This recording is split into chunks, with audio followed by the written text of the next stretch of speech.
아멘. 5월 27일 수요일입니다. 오늘은 열왕기 하 9장 1절부터 마지막 37절까지 말씀입니다. 예후 아합의 집을 심판하다 라는 제목입니다. 예후 아합의 집을 심판하다. 오늘 본문은 여호와의 명령에 따라서 예후가 기름 부음을 받고 이 아합의 왕가를 향한 하나님의 심판을 집행하는 아주 긴박한 사건을 다루고 있죠. 오늘 본문은 이렇게 시작해요. 엘리사 선지자가 자기 제자 중 한 사람에게 너는 빨리 예후에게 가서 길르앗 라못에 있는 예후에게 가서 그에게 기름을 부어 왕으로 삼아주라. 그리고 급히 도망을 치라 이렇게 말해요. 아마 급하게 도망을 치라 한 걸로 봐서 지금 엘리사의 이 거동이 좀 불편한, 나이가 많아서 거동이 불편한 상태에 있는 것이라고 생각이 됩니다. 그래서 이 엘리사의 명령을 받은 제자는 길르앗 라못으로 달려가서 예후에게 기름을 붓습니다. 엘리사의 명령을 받아서 예후에게 기름을 붓는데 이제 이 아합의 온 집안과 그리고 아합의 부인 이세벨이 아주 처참하게 죽음을 당할 것을, 이 예후를 통해서 죽음을 당할 것을 예언을 하죠. 이 모든 일이 예후를 통해서 일어나는데 이게 곧 무슨 말입니까? 이스라엘의 왕조가 바뀐다는 말이에요. 그러니까 오므리로 시작돼서 오므리, 아합, 아하시아, 여호람 이렇게 이어지는 요 왕조가 이제 끝나고 예후가 이스라엘의 왕조를 새롭게 세운다는 말이에요. 자, 그런데 이 예후에게 기름을 부어서 그를 왕으로 삼는 이 일은 사실은 엘리야 선지자에게 주어진 일이었어요. 그래서 열왕기상 19장에 보면은 하나님이 호렙산에서 엘리야에게 세 가지 사명을 주셨잖아요. 하나는 아람 왕 하사엘에게, 아람의 하사엘에게 기름 부어 그를 아람 왕으로 세우라는 것이고, 두 번째로는 요 님시의 아들 예후에게 기름을 부어서 그를 이스라엘의 왕으로 세우시라는 거예요. 그리고 세 번째는 엘리사에게 기름을 부어 엘리야의 후계자로 삼으라 그랬잖아요. 그런데 그게 지금 엘리야의 사명이었는데 엘리사에게 넘어갔어요. 왜 넘어갔습니까? 열왕기상 21장에 보면은 요 아합이 나봇의 포도원을 가지고 싶어 하는데 나봇이 안 팔아요. 그러니까 요 이세벨이 이 강제로 이 종교적인 재판을 열어가지고 나봇을 종교 재판해가지고 그를 돌에 맞아 죽게 해요. 그래가지고 강제로 이 나봇의 포도원을 뺏어가지고 이제 나봇의 이 아합에게 준 겁니다. 그러니까 그 사건을 인해서 하나님이 엘리야를 통해서 요 아합을 책망해요. 그래서 그것 때문에 너의 집안이 멸절될 것이다. 그것 때문에 너의 집안의 모든 자식들이 다 죽고 또 너와 이세벨의 피가 개들이 핥게 되는 그런 일이 있을 것이다. 이렇게 이제 엘리야 선지자가 예언을 해요. 그러니까 그 예언을 듣고 아합이 옷을 찢고 회개를 해요. 갑자기.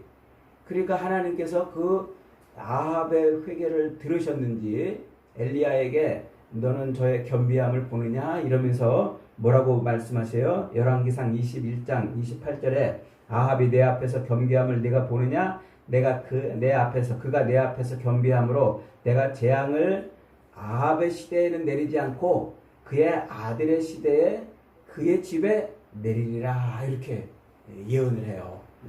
그러니까 아합과 이세벨과 아합에 속한 모든 자들이 다 진멸되는 그 심판이 아합의 때가 아니라 아합의 자식 때에 이루어질 것이다 이래요. 지금 아합의 자식인 이 여호람 때에 그 일이 벌어지는 거예요. 이렇게 하나님은 정확하게 하나님의 말씀이 성취되게 하시는 거예요. 그리고 더 중요한 사실은 이 아합의 자식들 그리고 아합에게 속한 자들이 다 죽을 거라고 그러잖아요. 아합에게 속한 자들이 죽는 일이 오늘 본문에서 성취가 되는 거예요. 이게 무슨 일일까요? 뒤를 계속해서 우리가 살펴보겠습니다. 자, 이렇게 해서 이제 엘리사의 제자가 예후에게 기름을 부어 이제 왕으로 삼습니다. 그렇게 왕으로 삼아 놓으니까 이 예후의 주변에 있던 이 장수들이 전부 이제 예후 앞에 무릎 꿇고 자기 옷을 예후의 발밑에 깔고 예후가 왕이라 하고 이렇게 선포를 했습니다. 네, 그러고서는 예후가 이제 요 길르앗 나무에 있어서 이스라엘의 왕이 되는 거예요. 그런데 저 이스라엘 성읍에 지금 이스라엘의 왕이 있죠. 누구죠? 여호람. 북이스라엘의 여호람이 아직 왕으로 있잖아요. 그러니까 이게 지금 쿠데타가 일어난 거예요. 근데 하나님이 아주 최적의 타이밍에, 가장 좋은 타이밍에 이 쿠데타가 이제 일어나도록 만들어 놓은 것이죠. 자, 요 길르앗 라못은 아버지 아합이 탈환하려고 했다가 거기 전장에서 아합은 죽고 탈환하지 못했는데 여호람이 그것을 탈환하고 싶어가지고 남유다의 아하시아 왕과 동맹을 맺어가지고 길르앗 라못으로 왔어요. 그래서 전쟁하는 도중에 요람이 부상을 입어가지고 부상차 이제 저 이스라엘 성읍으로 도망을 쳤어요. 그리고 요 아하시아 왕도, 남유다의 아하시아 왕도 그 전장에서 이스라엘로 함께 가요. 왜 갑니까? 그 왕의 문병을 가는 거예요. 근데 워낙은 자기가 같이 동맹으로 나와서 전쟁을 해야 되잖아요. 그런데 여기를 가는 이유가 있어요. 그 이유가 뭐예요? 그게 아하시아가, 남유다의 왕 아하시아가 북쪽에 이 아합의 집안이 되어 있기 때문에 그래요. 이게 무슨 소리일까요? 위에 이제 남유다의 네 번째 왕 여호사밧 왕이 아합 왕하고 이제 전략적 동맹을 맺죠. 그래서 정략 결혼을 해요. 이 아합과 여호사밧이 뜻을 서로 합해가지고 결혼을 하는데 여호사밧의 아들 여호람, 이 여호람하고 요 아합의 딸 아달랴랑 결혼을 시키는 거예요. 결혼을 시켜가지고 둘이 이제 한 집안이 되는 거예요. 그래서 그 여호람의 아들 아하시아는 자연스럽게 뭐가 됐어요? 아합의 집안의 자식이 되어버린 거예요. 그래서 하나님께서 요 엘리야를 통해서 아합의 그 죄, 이세벨의 그 죄를 인해서 아합에 속해 있는 모든 자를 다 죽이겠다고 말씀하신 그 말씀을 이루시려고 요 아하시아가 쫄래쫄래 지금 요람을 따라가지고 이스라엘로 가고, 그래서 지금 장수들만 남아있는 요 때에 여기서 이제 반역이 일어나는 거죠. 하나님이 그렇게 지금 일을 하시는 겁니다. 그래서 요 남쪽의 유다 왕 여호사밧, 그 여호사밧 때에 요 아합의 집안과 함께 한 집안이 돼가지고 남유다가 다윗의 길을 걸어야 되는데 어디를 걸어요? 여로보암의 길을 걷게 되는 이런 일이 벌어져요. 그래서 그 남유다의 왕 여호사밧, 그의 아들 여호람과 그의 아들 아하시아가 기가 막히게도 다윗의 길이 아닌 하나님 보시기에 악한 길인 여로보암의 길을 아합의 집안에 속해서 걷게 되었다는 것이죠. 그래서 결국 하나님께서는 이스라엘 땅에 바알 종교를 심어놓고, 그리고 하나님의 기업을 강제로 탈취해서 무지한 피를 흘려서 탈취한 그 죄값을 아합과 이세벨에게 찾으시는데, 그 자식 때에 그에게 속한 모든 자들을 다 진멸함으로 그 죄값을 찾으시겠다고 말씀하시는 거예요. 그래서 여로보암의 길을 걷게 된 그 죄와 하나님의 땅에 바알 종교를 심으려고 했던 그 죄와, 그리고 무지한 자의 피를 흘려서 하나님의 기업을 탈취한 죄, 그 죄값을 하나님이 물어서 아합에게 속해 있는 자들을 다 진멸하게 하시는 그 일을 누구에게 지금 시켜요? 예후에게 지금 시키고 있다 그러는 거예요. 그래서 예후가 왕으로 기름 부음을 받아서 이스라엘로 도망쳐 있는 요람을 가서 이제 죽입니다. 근데 이 예후가 이스라엘 이게 성읍으로 막 달려오니까 이 보초병이 저 멀리서 예후의 병거가 달려오는 모습을 보고서 이제 왕에게 말해줘요.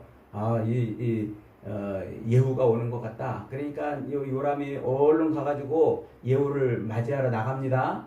그런데 하필이면 거기가 어디예요? 예후를 만나는 장소가 어디예요? 거기가 나봇의 포도원이었어요. 하나님의 뜻이 성취되도록 그렇게 역사하시는 거죠. 그래서 그 나봇의 포도원에서 요람이 예후의 칼에 죽게 되고, 그리고 도망치던 아하시야도 끝내 무기토에서 죽게 되죠. 그래서 하나님의 말씀이, 하나님의 이 예언이 정확하게 성취가 됐습니다.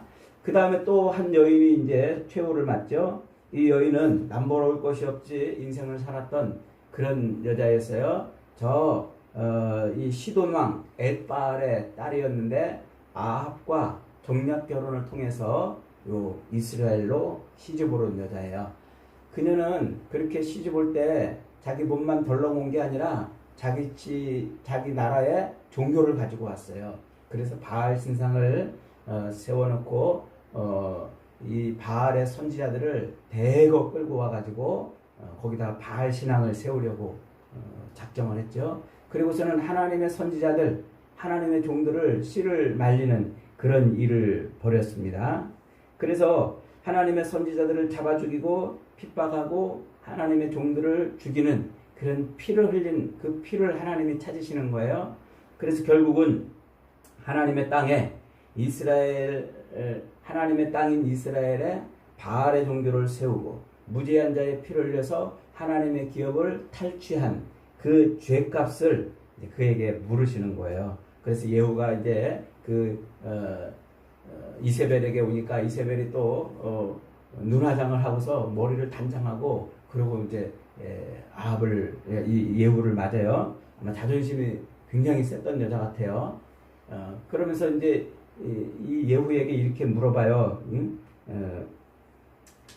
네가 평안하느냐? 시므리의 아들아 평안하냐? 이렇게 이제 물어봐요.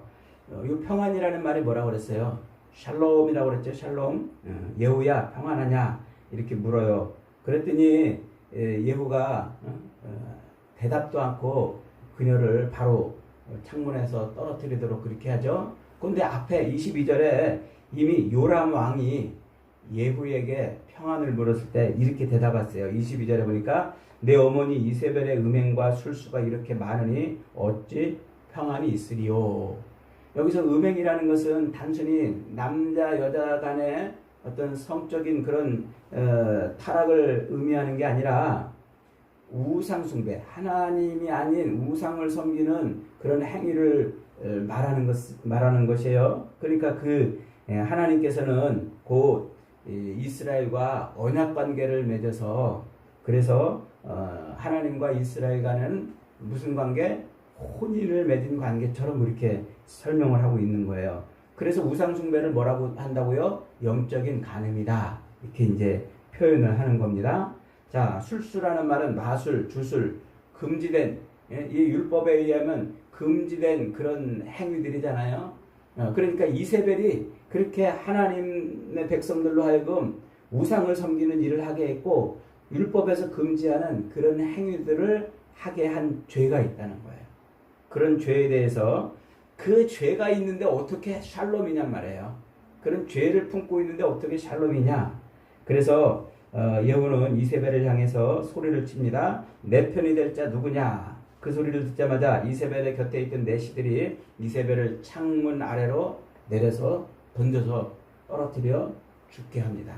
그리고서는 이제 예후가 그의 시체를 발로 밟고 들어가서 이제 잔치를 벌이고, 그리고서는 그 이세벨이 그래도 이 왕의 딸이니까 그를 장사를 지내주라 이렇게 요청합니다. 그래서 사람들이 나가서 그 이세벨의 시신을 거두어 장사를 지내려고 했더니 이미 벌써 개들이 다 뜯어먹고 요 두개골과 손발만 남은 거예요. 근데 그것을 보고 했더니 예후가 이렇게 외치면서 본문이 끝나죠. 돌아와서 전하니 예후가 이르되 이는 여호와께서 그의 종 디셉 사람 엘리야를 통하여 말씀하신 바라 이르시기를 이스라엘 토지에서 개들이 이세벨의 살을 먹을지라 그 시체가 이스라엘 토지에서 거름같이 밭에 있으리니 이것이 이세벨이라고 가르쳐 말하지 못하게 되리라 하는 대로 되었다는 거예요. 이세벨, 세벨이라는 말은 똥이라는 말이에요. 똥. 그러니까 그 나봇의 포도원의 밭에 거름처럼 뿌려진 거예요. 그 피가 거름처럼 이제 뿌려졌다 이 말이에요. 자, 오늘 본문에서 놓치지 말아야 될 아주 중요한 게 있어요. 그게 뭡니까? 그것은 요 예후가 북이스라엘 19명의 왕 중에 유일하게 기름 부음으로 왕이 된다는 사실이에요. 남쪽의 이 왕들은 20명의 왕들 중에 요 아달랴만 기름 부음을 받지 않고 나머지는 다 기름 부음을 받아 왕이 됩니다. 그런데 요 북쪽은 전부 기름 부음으로 된 게 아니라 쿠데타를 일으켜서 되거나 자식이 왕위를 이어받거나 이렇게 해서 왕이 돼요. 그런데 지금 예후는 뭐 했다는 거예요? 기름 부음으로 왕이 돼요. 이 말이 뭡니까? 예후는 하나님의 심판자로 들어섰다 이 말이에요. 하나님의 죄를 심판하시는 심판자로 들어섰단 말이에요. 그래서 오늘 본문에서 이 예후를 누구라고 소개하고 있습니까? 님시의 손자 여호사밧의 아들이라고 표현하고 있어요. 저 열왕기상 19장에서 하나님께서 엘리야에게 요 예후에게 기름 부음을 하라고 그럴 때 거기에서는 예후를 뭐라고 소개하고 있습니까? 님시의 아들 예후라 이렇게 소개했어요. 그런데 오늘 본문에서는 님시의 손자 여호사밧의 아들이라고 표현을 하고 있어요. 숨어있던 여호사밧이라는 이름이 등장한 거예요.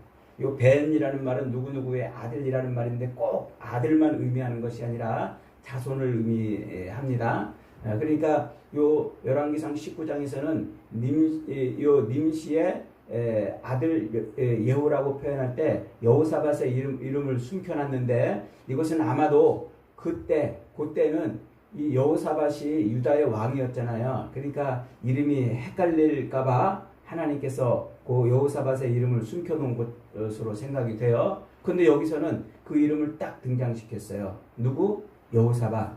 요 유다의 왕 여호사밧의 아들이 아니에요. 동명이인이에요. 동명이인. 하나님이 일부러 요 여호사밧의 아들 예후를 들어 세우신 거예요. 여호사밧이라는 이름의 뜻이 뭡니까? 하나님은 심판자이시다. 여호와는 심판하시는 분이시다. 이런 뜻이에요.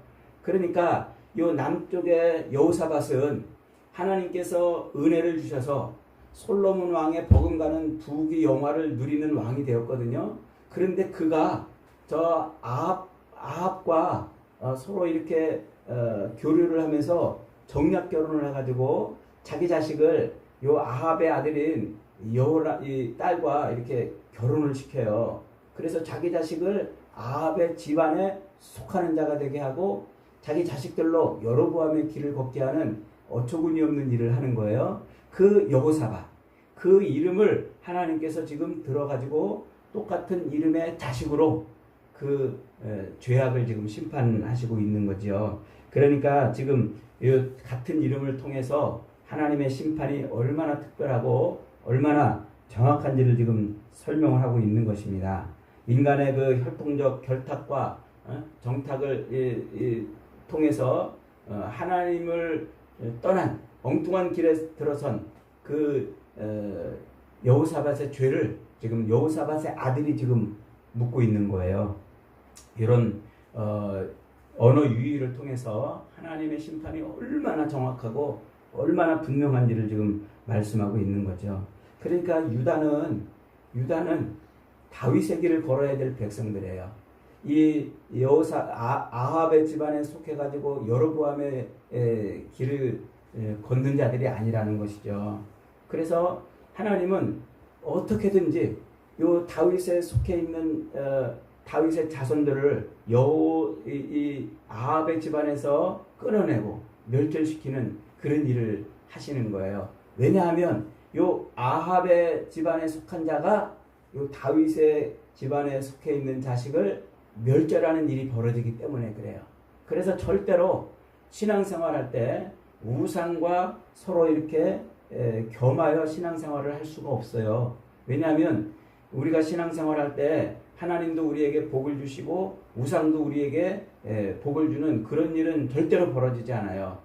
우상은 반드시 우리를 하나님에게서 끊어놓는단 말이에요. 그것이 이제 내일 읽을 10장에 나타납니다. 그래서 하나님은 그 우상에게 속해 있고 또 우상의 길로 걸어간 우리의 발걸음을 끊어내버리고 싶으신 거예요. 그게 하나님의 진노와 심판이라는 것이죠. 그래서 우리는 어디에 속해야만 되는 사람들이에요? 아합의 집에 속하는 자들이 아니라 하나님의 집에 속하는 자들이란 말이에요. 그래서 예수님께서 십자가를 짊어지시기 바로 전날 밤에 제자들을 모아놓고 요한복음 14장 2절에서 이렇게 말해요. 내 아버지 집에 거할 곳이 많도다. 그렇지 않으면 너희에게 일렀으리라. 내가 너희를 위하여 처소를 예비하러 가노니 내가 너희를 위하여 처소를 예비하면 내가 다시 와서 너희를 내게로 영접하여 나 있는 곳에 너희도 있게 하리라. 이게 무슨 말이에요? 우리가 거할 집이 어디란 말이에요? 하나님의 집이란 말이에요. 우리 성도가 거해야 될 집은 하나님의 집이란 말이죠. 이 땅에 있는 힘이나 이 땅에 있는 권력이나 이 땅에 있는 그런 것을 위해서 세상 집에 속해 있어서는 안 된다 하는 것입니다. 오직 그리스도를 통해서 우리는 어디에 속해야 됩니까? 여호와의 집에. 그래서 히브리서 3장 5절로 6절은 이렇게 말합니다. 또한 모세는 장래에 말할 것을 증언하기 위하여 하나님의 온 집에서 종으로 신실하였고 그리스도는 하나님의 집을 맡은 아들로서 그와 같이 하셨으니 우리가 소망의 확신과 자랑을 끝까지 붙잡고 있으면 우리는 그의 집이라. 우리가 하나님의 집에 속할 수 있는 유일한 길은 예수 그리스도에게 속하는 것밖에 없는 거예요. 그래서 오직 예수 그리스도에게 속해야만 우리가 하나님의 집에 속해서 하나님의 은혜 가운데 있게 되는 거죠. 여러분, 우리가 그리스도를 통해서 하나님의 집에 속할 수 있는 방법이 뭡니까? 예수님이 우리에게 그렇게 말씀하시잖아요. 나를 따라오려거든 자기 십자가를 지고 나를 쫓으라. 그 십자가의 길을 걸어야 돼요. 어제 말씀드렸죠? 사도행전 2장에서 베드로가 그 십자가의 길이 뭐라고요? 그게 생명의 길이었다. 그게 다윗의 길이었다라고 설명을 했단 말이에요. 그렇습니다. 우리가 걸어가야 될 길은 다윗이 갔던 그 길이 생명의 길이에요. 그 길이 주님 가신 십자가의 길이고 그 길을 걸어야 우리는 하나님의 집에 속한 자가 되는 겁니다. 오늘도 세상에 있는 것들을 얻으려고 자꾸 세상 집을 들락거리고 세상의 길을 들락거리면서 하나님의 심판을 받는 자들이 아니라 예수 그리스도를 통해서 하나님의 집안에 거하는 복된 인생들이 다 되시기를 주님의 이름으로 축복합니다. 아멘.